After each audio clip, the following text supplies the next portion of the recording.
The love I never confessed. I think you're an idiot. I looked up from my coffee. Good morning to you too, Mason. You've been staring at Olivia for 10 minutes. I have not. You absolutely have.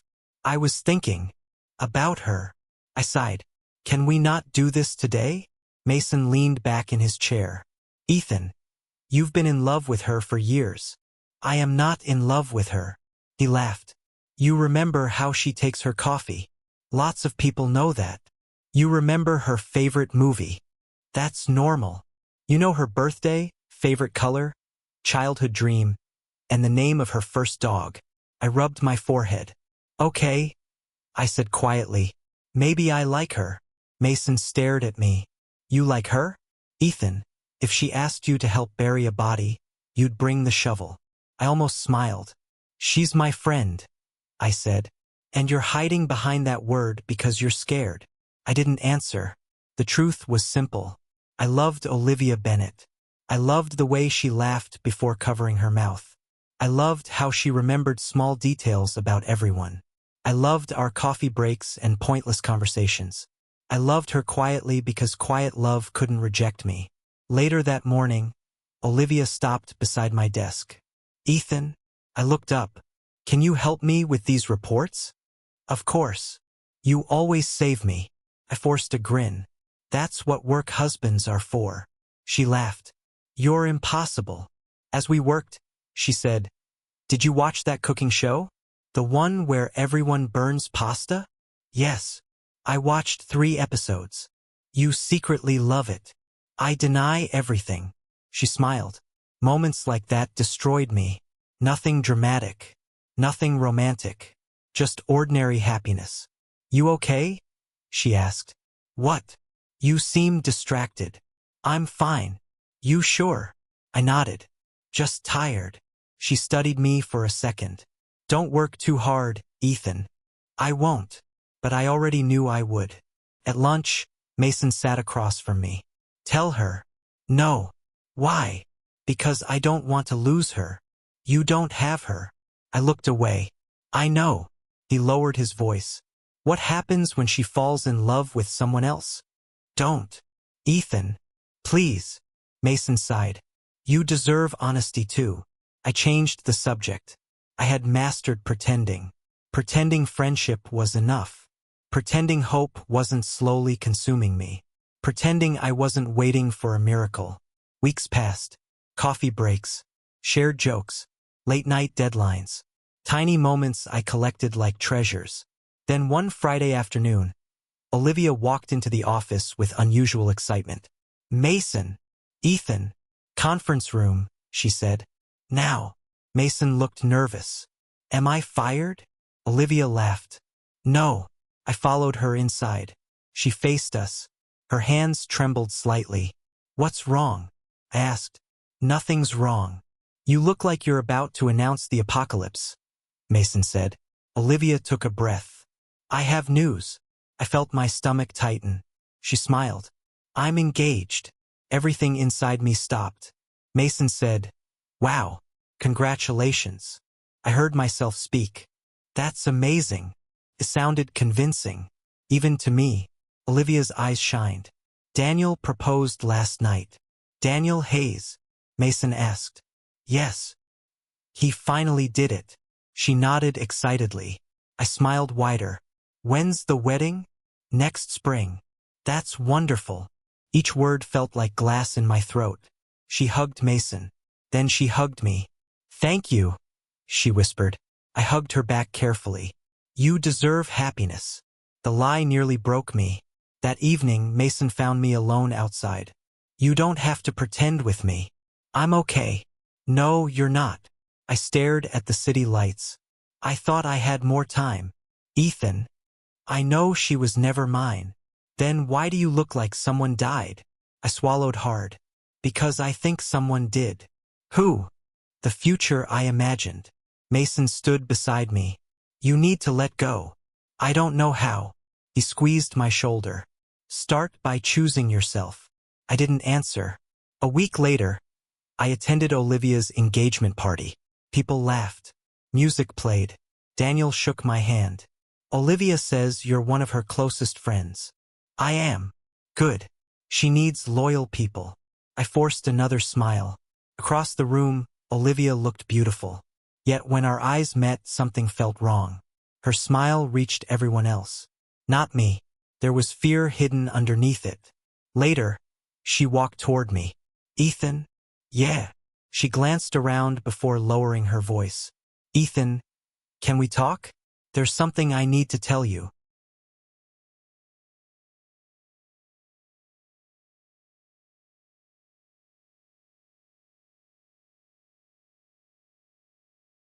I met Olivia after work near the empty parking lot behind the office.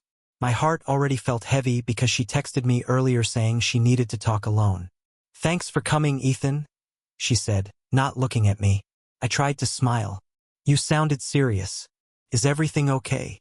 She held her hands together tightly. I didn't know how to say this in person. My chest tightened. Just say it. Ethan, I'm pregnant. I froze. What? She looked down. I'm pregnant. My mind went blank. I laughed once, but it came out wrong. Okay. Congratulations? She shook her head fast. It's not like that. I stepped back. Then what is it like? Her voice dropped. It's Daniel's baby. I couldn't speak. The world around me felt far away, like I was underwater. Cars passed, but I didn't hear them right.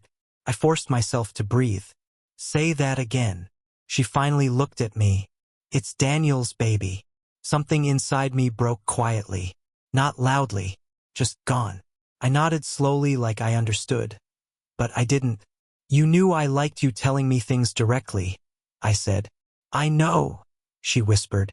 I didn't know how to lose you. You're not losing me, I said, even though I already felt lost. She wiped her eyes. I never planned this life. My family, Daniel, everything just pushed me. I feel trapped, Ethan. I looked away.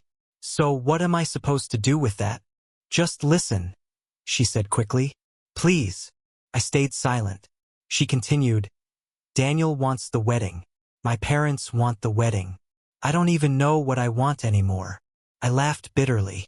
And the baby? Her voice cracked. It's already real. I rubbed my face.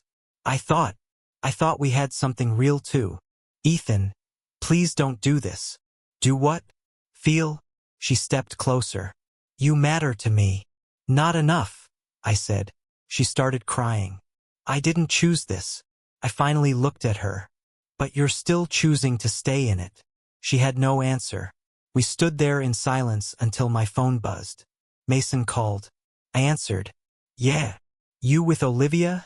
He asked. Yeah. Get away from her for a second, he said sharply. I turned slightly. Why? Just listen to me later, he said. You're not thinking straight. I ended the call. Olivia watched me. Was that Mason? Yeah. She looked scared. Is he angry? No, I lied. But I could already feel something shifting inside me. I left her there and walked away slowly. Later, Mason found me outside the apartment building. He didn't even greet me. You heard it, didn't you? He said. Yeah. And you're still standing like nothing happened? I looked at him. What do you want me to do? I want you to stop saving her, he snapped. You loved her for years, Ethan. Stop destroying yourself for someone who never chose you. I clenched my fists. It's not that simple. It is, he said. You're just scared to let go. I looked down. She looked trapped. And you want to trap yourself with her? That hit me hard. I didn't answer. Mason sighed. One day you'll realize you're bleeding for someone who doesn't even notice. I walked past him. That night I couldn't sleep. I kept replaying her words. It's Daniel's baby. My phone lit up suddenly. Unknown number. Message opened. You don't know the whole truth about Olivia and Daniel. I stared at the screen without blinking. My fingers felt numb around the phone. Who is this? I typed. No reply came. I typed again. What truth? Still nothing. My heart started beating harder, not faster, just heavier, like it was sinking. I sat down on the stairs outside my building, replaying everything Olivia said. Pregnant. Daniel's baby. Trapped. None of it made sense together, yet it did in the worst way. I whispered to myself, there is no other truth. But my hands were shaking anyway. Mason's words echoed in my head. You're bleeding for someone who doesn't notice. I looked at Olivia's last message again in my mind, then at the unknown one. Something inside me didn't want to open that door. But another part of me already had. I stood up slowly. If there's more, I need to know, I said to the empty street. I typed one last message to the unknown number. Tell me. I pressed send. The message showed delivered instantly, but there was still no reply, only silence. And for the first time, I felt like my story wasn't ending. It was starting to break in a different direction I couldn't control. I stayed there longer, staring at the dark sky, feeling like nothing in my life was stable anymore. I kept thinking about Olivia, Daniel, and that unknown message that promised another truth I wasn't ready for. My chest felt tight, but I didn't move. For the first time, I realized I wasn't just hurt. I was being pulled into something deeper than heartbreak, something I couldn't escape even if I wanted to, and I couldn't turn back now anymore.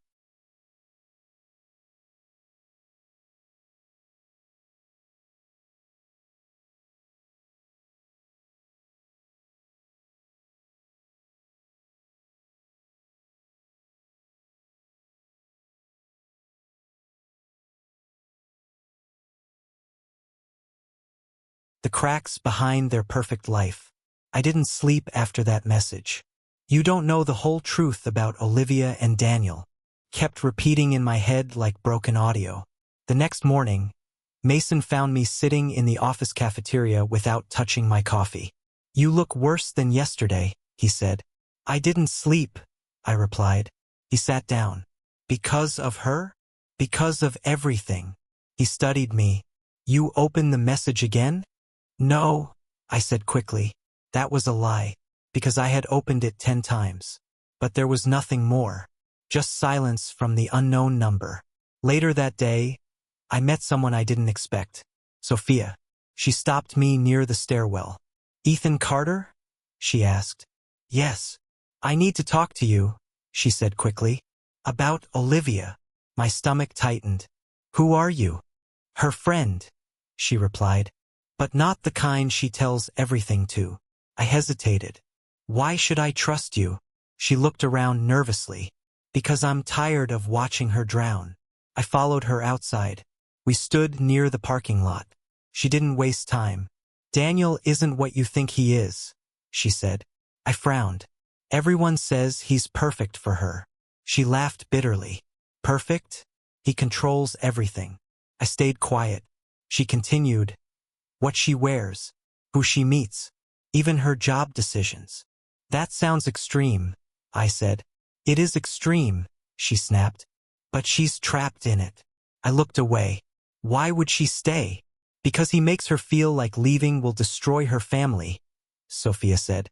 And because everyone around her plays along. My chest tightened. Including me? She shook her head. You? You're the only one who actually sees her. That didn't comfort me. It made it worse. Because seeing her wasn't enough. It never had been. Sophia stepped closer. She doesn't laugh freely anymore. Haven't you noticed? I stayed silent. Because I had noticed. The smiles didn't reach her eyes. The pauses in her voice were getting longer. But I kept telling myself it was stress. Not prison. Sophia lowered her voice. Daniel checks her phone. He decides who she talks to. Even her engagement announcement wasn't fully her choice.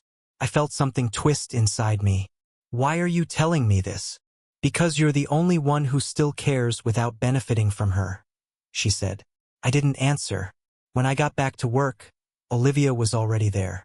She smiled at me, but it felt forced. Hey, she said softly. Hey, I replied. She hesitated. You've been avoiding me.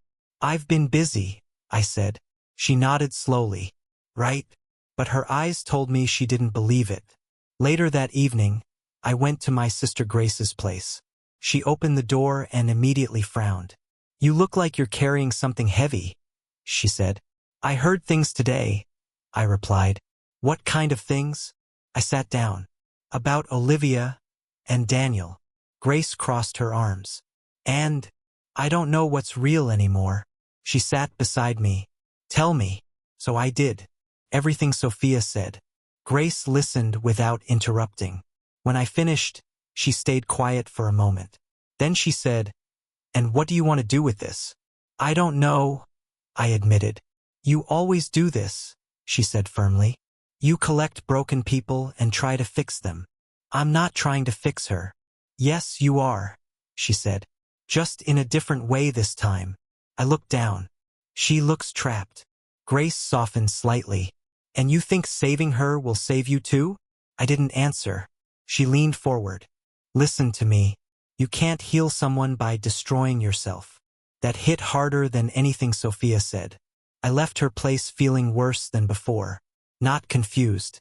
Worse, because now I knew something was wrong. But I still didn't know what I could actually do about it. The next day at work, I saw Olivia laughing with coworkers. But it stopped suddenly when Daniel called her. She checked her phone and her smile faded instantly. I noticed it this time. Really noticed it. Later, I passed by the hallway near the meeting rooms. Voices came from inside. Daniel's voice. Low, calm, sharp. "As long as the wedding happens, none of this matters." I stopped walking. My hand froze on the door handle. And for the first time, I didn't feel confused. I felt something worse. Clarity.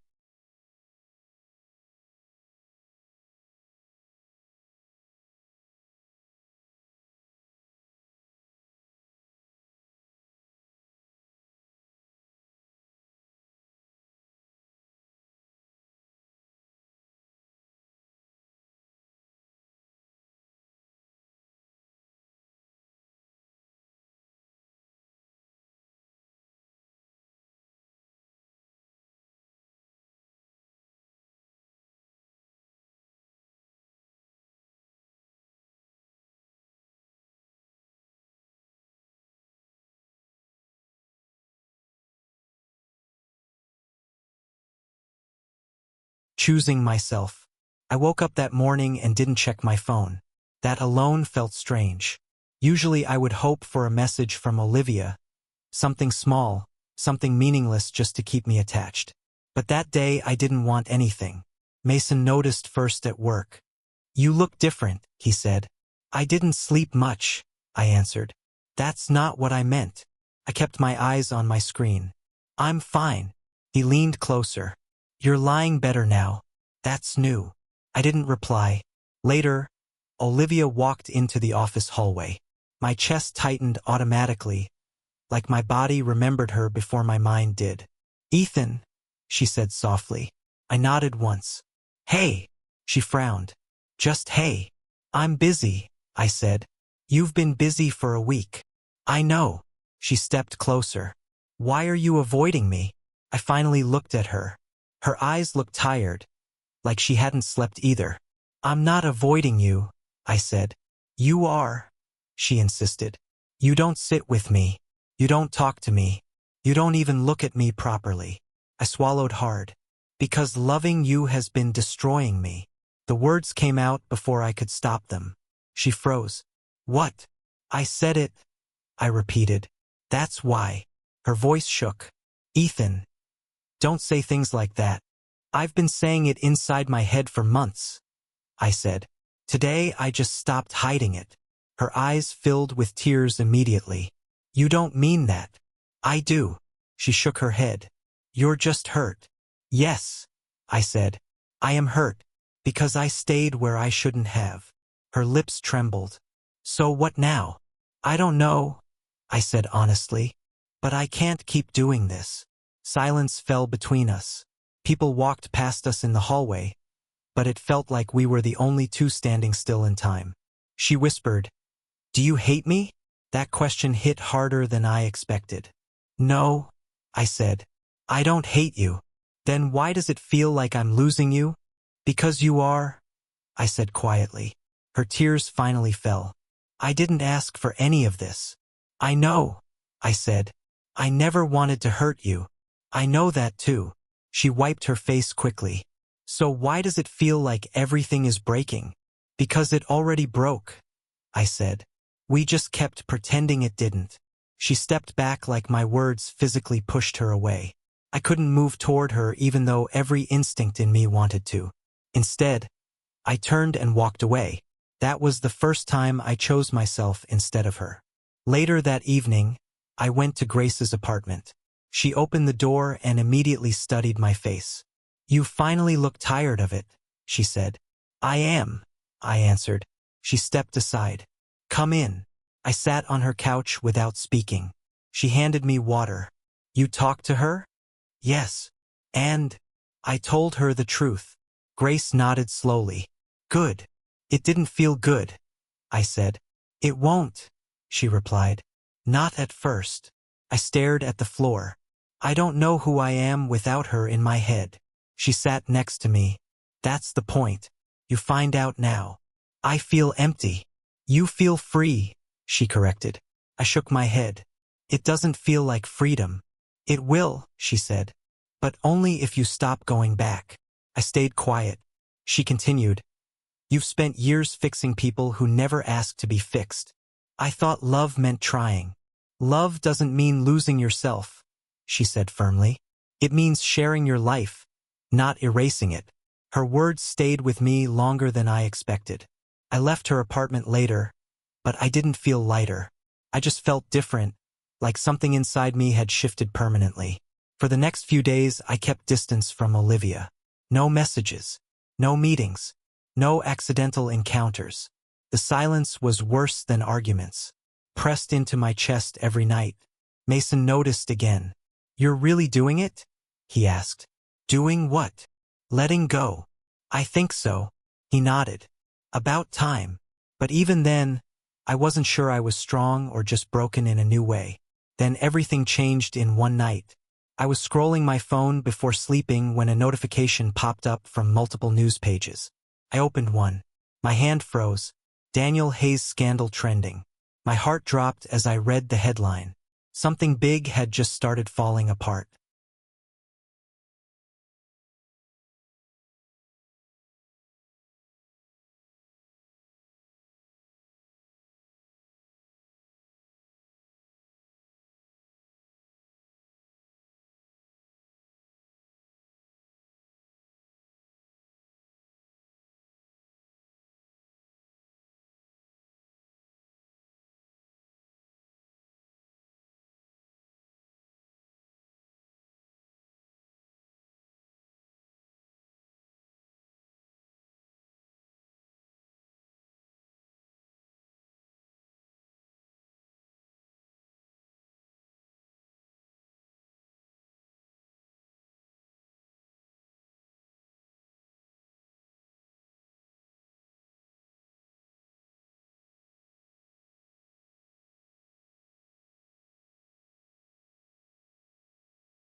Karma begins its work.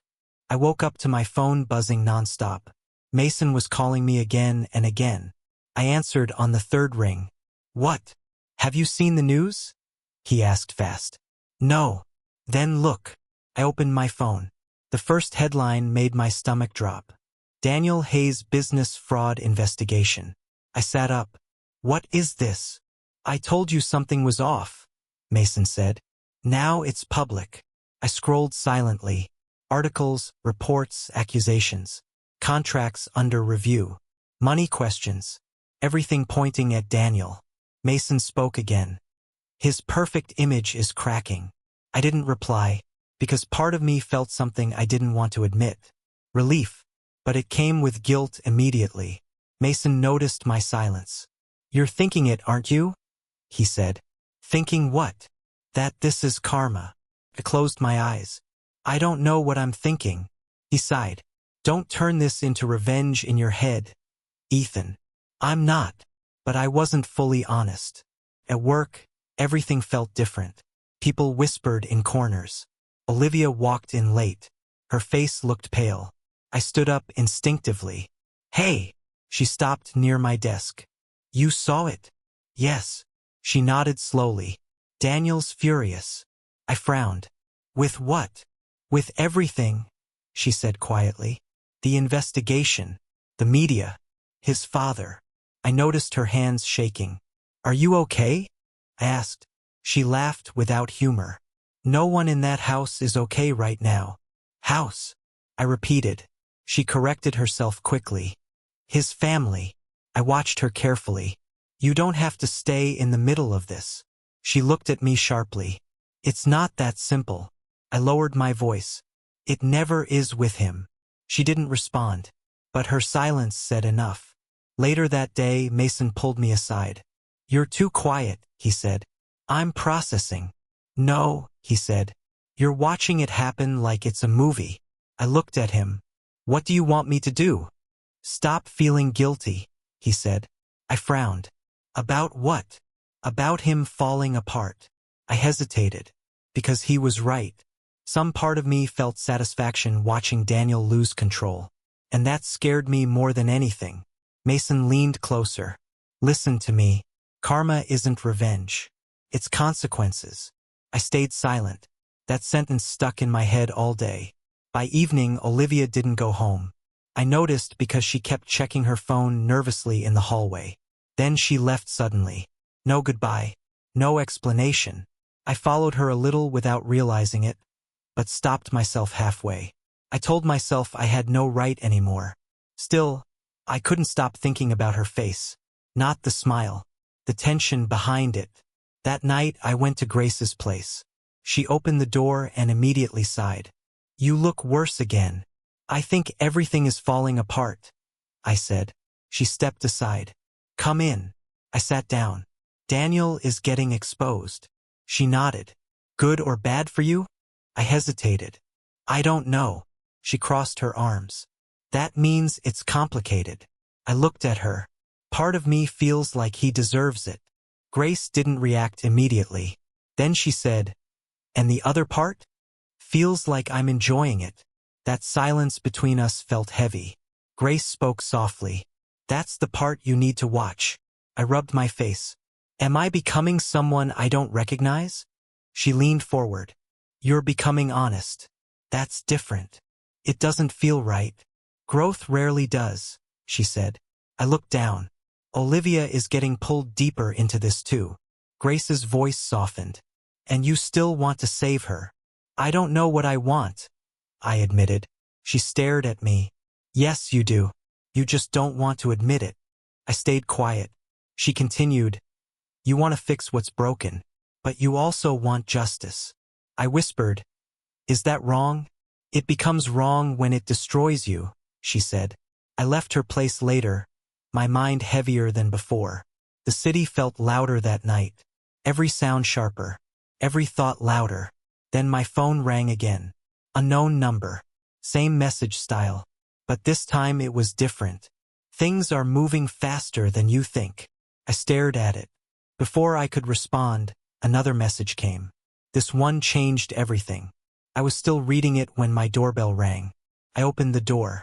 Olivia stood there. Her eyes were red. Her voice barely came out. "Ethan, I don't know where else to go."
The hardest goodbye.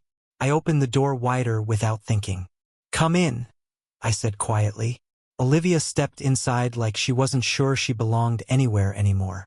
Her hands were shaking, and she didn't look at me right away. "I'm sorry," she said immediately. "For what?" I asked. "For everything," she said. "For hurting you. For dragging you into my mess." I closed the door slowly. "You don't have to apologize at my door at midnight." She finally looked at me. I didn't know where else to go. I nodded. "Okay." We stood there in silence for a moment. Then she broke.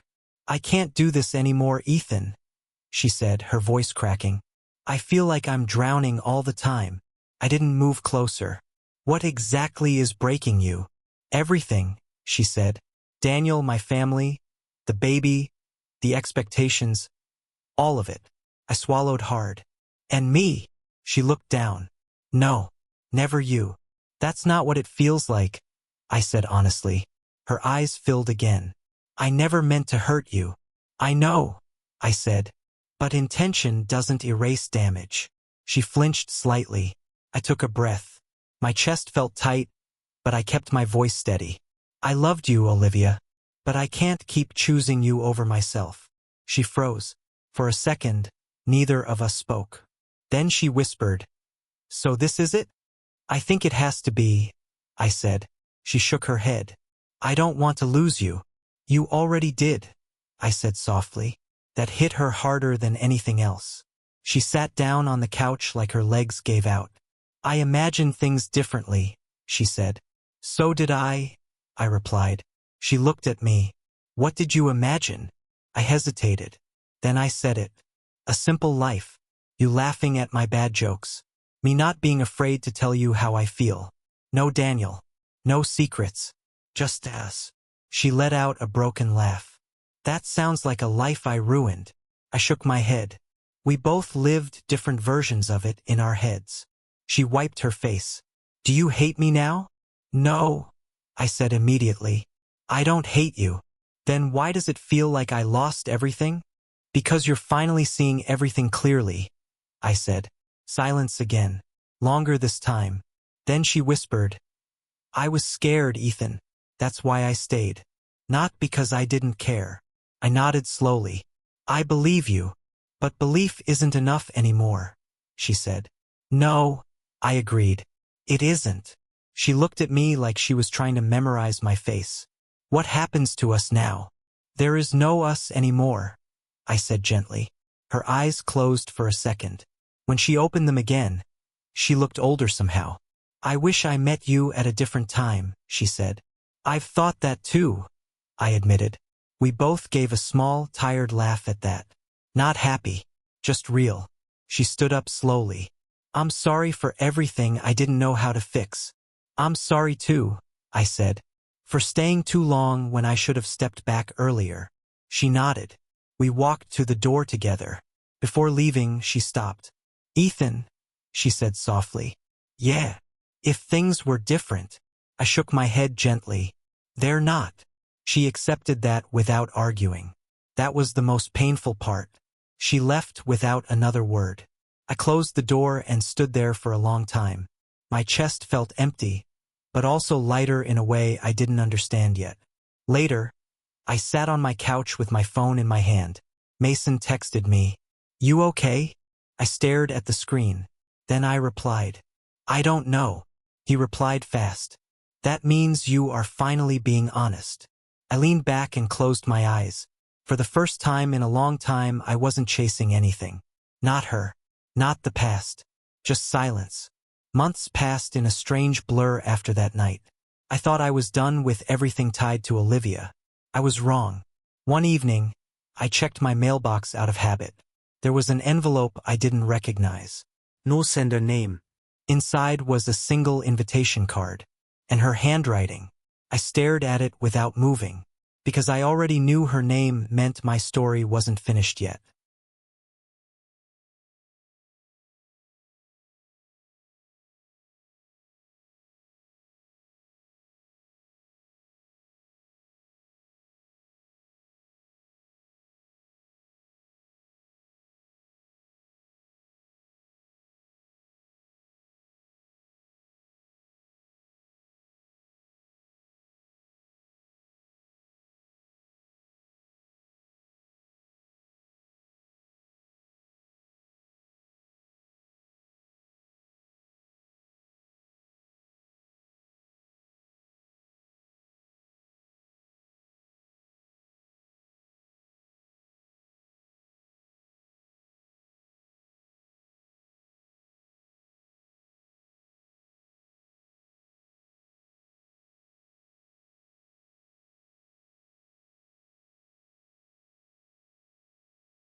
Learning how to live again. I didn't realize how quiet my life had become until I stopped waiting for it to break again. Mason looked at me one morning and said, "You're not checking your phone every 5 seconds anymore." I shrugged. "There's nothing to check." He smiled slightly. "That's new. I guess I'm just tired of waiting," I said. He leaned back in his chair. "That sounds healthy. Suspicious, but healthy." I actually laughed a little. "You think everything is suspicious?" "Because everything usually is," he replied. But this time I didn't feel like arguing. I started spending more time with Grace again. One evening she called me. "You're coming over." "I didn't say I was free," I said. "I didn't ask," she replied. So I went. She opened the door with food already ready. "You're eating properly now?" she asked. "I think so." "You think so?" she repeated. I smiled. "I'm trying." We sat down, and for the first time in a long while I wasn't talking about Olivia. Grace noticed. "You're quieter about her," she said.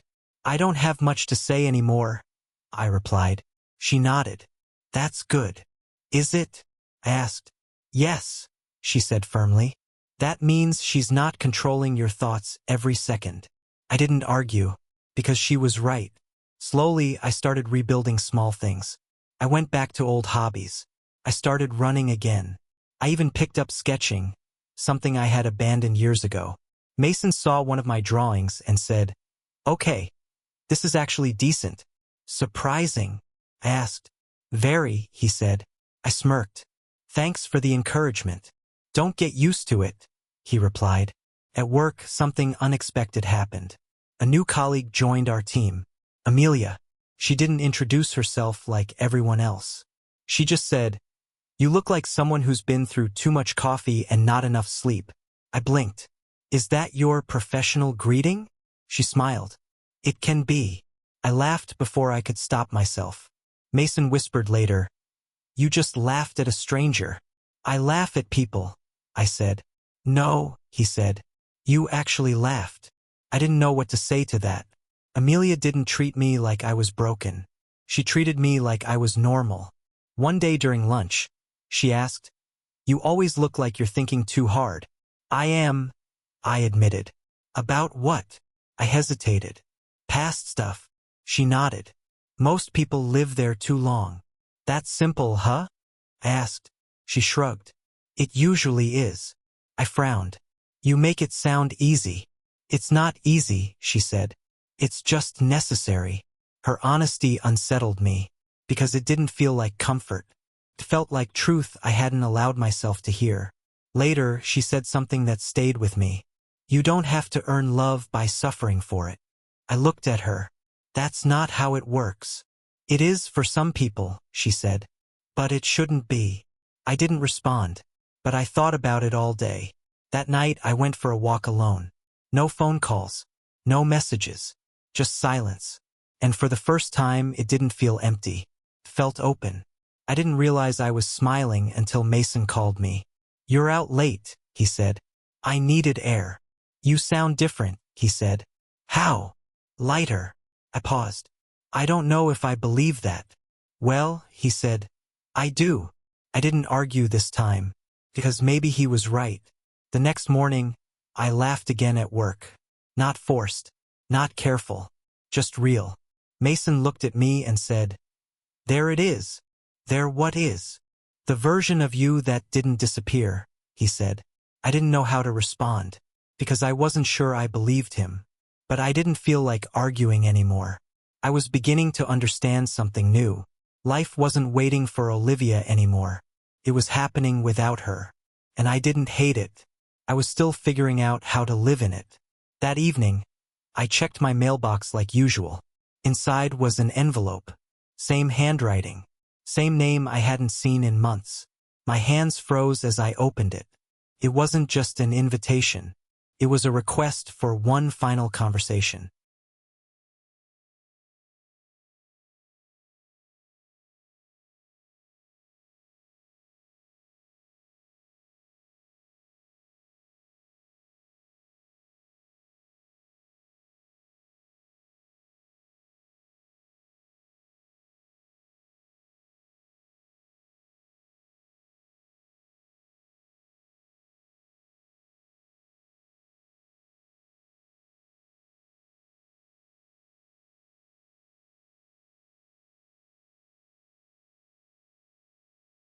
Regret cannot rewrite the past. I didn't plan to go, but I still went. The cafe was quiet when I arrived. I saw her before she saw me. Olivia. She looked different. Not just tired. Changed. She stood up slowly. You came. I said I would, I replied. She nodded. I wasn't sure you still would.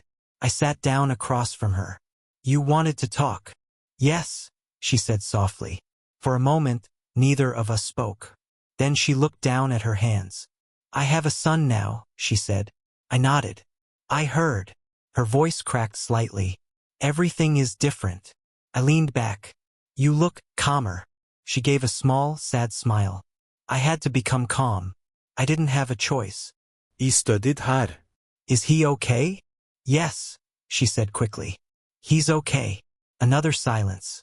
Then she spoke again, quieter. I sometimes wonder what would have happened if I'd chosen differently. I didn't answer immediately, because the question didn't surprise me. It just hurt in a quiet way. I wonder too, I finally said. She looked up at me. Do you hate me for that? No, I said. I don't hate you. Not even a little? I shook my head. No. Her eyes filled slightly. I hurt you. Yes, I said. You did. She whispered. I never wanted that. I know, I replied. We sat there again, letting the truth sit between us without running from it. She wiped her eyes quickly. I'm sorry. Again. I sighed. Olivia. Apologies don't change what happened. She nodded slowly. I know. I leaned forward. But I forgive you. She froze. You do? Yes, I said. Why? She asked softly. I looked at her honestly. Not because you deserve it. Because I need peace. That made her look away. Her shoulders shook slightly. I wish I could go back, she said. So do I admitted.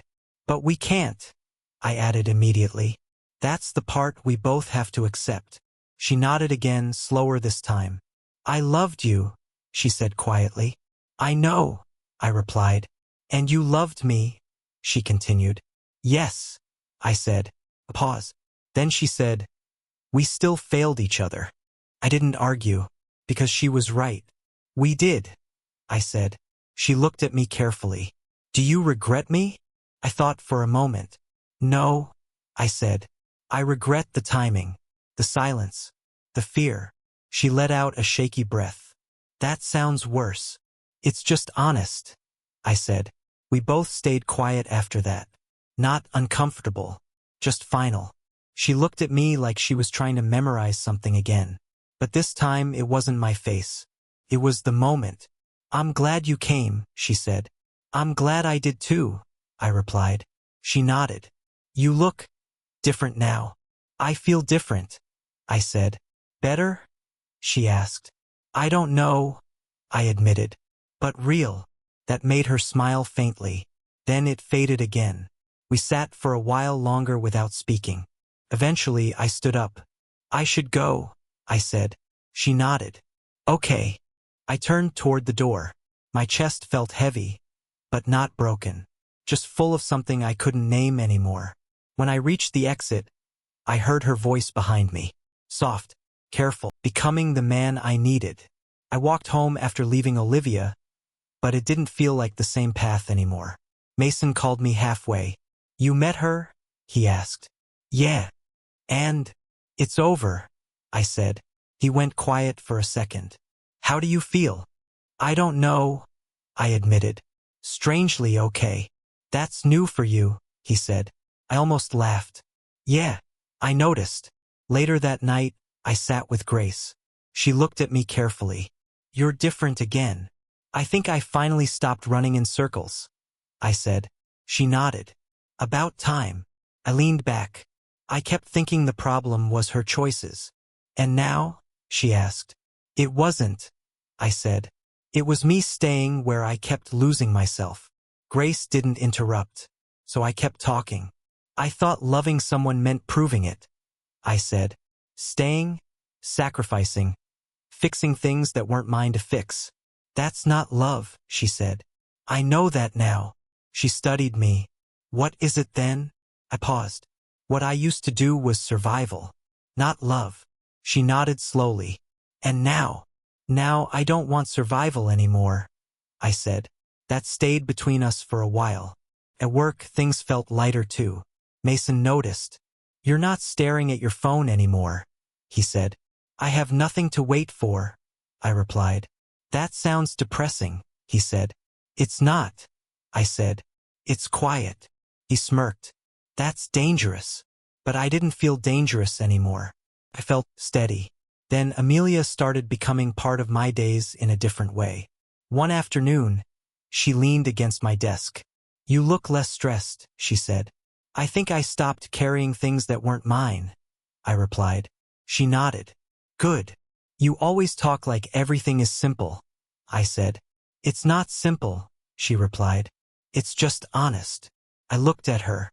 You don't judge people much. I don't see the point, she said. That's rare, I admitted. She shrugged. People already judge themselves enough. That stuck with me longer than I expected. Later, we grabbed coffee after work. Nothing planned. Nothing serious. Just two people talking. She said, You ever notice how people think love has to hurt to be real? I frowned. I used to believe that. And now I think I was just confused, I said. She smiled slightly. That's progress. I laughed once. You make it sound like therapy. Maybe it is, she said. But I didn't feel defensive. I felt understood. For the first time, I didn't feel like I had to earn my place in a conversation. No proving. No fixing. Just being. On the walk home, I realized something simple. I wasn't thinking about Olivia every minute anymore. That scared me a little. But it also felt like breathing after holding my breath for too long. Mason called again that night. You sound different, he said. Everyone keeps saying that, I replied. Because it's true, he said. I stopped walking. Is that good or bad? That depends, he said. Do you like who you're becoming? I thought about it. Not the old version. Not the broken version. Just me. I don't know yet, I said honestly. That's fair, he said. But you sound like you're getting there. After the call, I stood at a street corner for a long time. Cars passed. People walked by. Life kept moving. And for once, I wasn't chasing it. I was part of it. Not as someone waiting. Not as someone sacrificing. Just someone existing. My phone buzzed once. A message from Amelia. Coffee again tomorrow? I stared at it for a moment. Then I replied. Yes. No hesitation. No overthinking. Just yes. And that small word felt bigger than anything I had said in years. I realized then that I wasn't becoming someone new. I was finally becoming someone I should have been all along. And for the first time, I didn't feel the closure I never expected. Years passed faster than I expected. One evening, Mason sat across from me and said, You don't even look like the same person anymore. I smiled slightly. Good or bad? He thought for a second. Good. Definitely good. I leaned back. I used to think moving on meant forgetting. And now? He asked. Now I think it means remembering without bleeding, I said. He nodded. That's deep. You sound like a motivational poster. I laughed. Don't ruin it. Grace called me later that week. You sound calm, she said. I am, I replied. Finally, she said softly. I didn't think I would get here, I admitted. You didn't get here, she corrected. You built your way here. That stayed with me longer than I expected. My life wasn't perfect, but it was mine. I had work I cared about, friends I trusted, boundaries I didn't break anymore just to feel needed. Then one afternoon, I saw her again. Olivia. It happened in a place I didn't expect. A small bookstore near the city center. I was standing near the shelves when I heard a voice behind me. Ethan? I turned. For a second, everything paused. She looked different again. Quieter. More grounded. Not the girl I had once chased in my mind. Not the version I had built in memory. Just her. I nodded. Hey, Olivia. She smiled faintly. It's been a long time. Yeah, I said. It has. We stood there for a moment, not moving closer. Not running away either. She glanced down. I didn't think I'd see you here.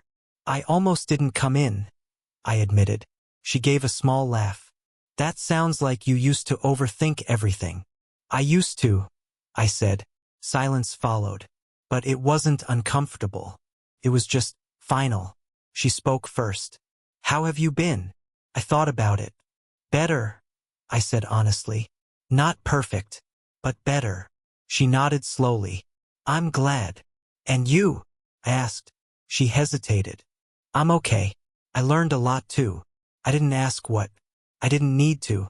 We both understood time had already told its own version of that story. Her eyes softened slightly. I heard you moved on. I did, I said simply. She nodded again like she already knew. I'm happy for you, she said. I believed her. There was no tension in her voice. No hidden hope. Just truth. I looked at her for a moment. Not as someone I lost. Not as someone I wanted. Just as someone who existed in my past. I hope you're okay, I said. She smiled faintly. I am. Really. A pause. Then she added, he's doing well too. I nodded. Good. That was all I said. No questions. No curiosity. No pain. Just acceptance. We stood there a few more seconds. Then she stepped back slightly. I should go, she said. Yeah, I replied. Me too. But neither of us moved immediately. It felt like we were both waiting for something that wasn't coming anymore. Finally, she said softly, Ethan? Yeah. I'm sorry again. I shook my head gently. You don't need to keep apologizing. She looked at me carefully. Do you ever think about us? I didn't rush my answer. Yes, I said. But not the way I used to. She nodded like that was enough. Take care of yourself, she said. You too, I replied. Then she walked away. I didn't watch her leave for long. Just enough to acknowledge it. Then I turned back to the shelves. And something inside me felt strangely light. No anger. No regret pulling me backward. Just quiet understanding. I whispered to myself, so that's it. No answer came. But I didn't need one. On my way out of the bookstore, I stopped near the door. Outside, life was moving normally. People laughing. Cars passing. Time continuing without pause. I stood there for a moment and realized something simple. Closure wasn't something she gave me. It wasn't something I took from her either. It was something I stopped waiting for. And in that silence, I understood everything clearly. I once believed losing Olivia was the greatest tragedy of my life. But sometimes life destroys the version of you that survives on false hope so that the real you can finally begin living. I didn't get the love story I dreamed about. I got something harder. I found myself. I stopped chasing the life I thought I wanted. And for the first time, I looked ahead instead of behind. That's when I realized my heart hadn't been broken to end my story. It had been broken to start it.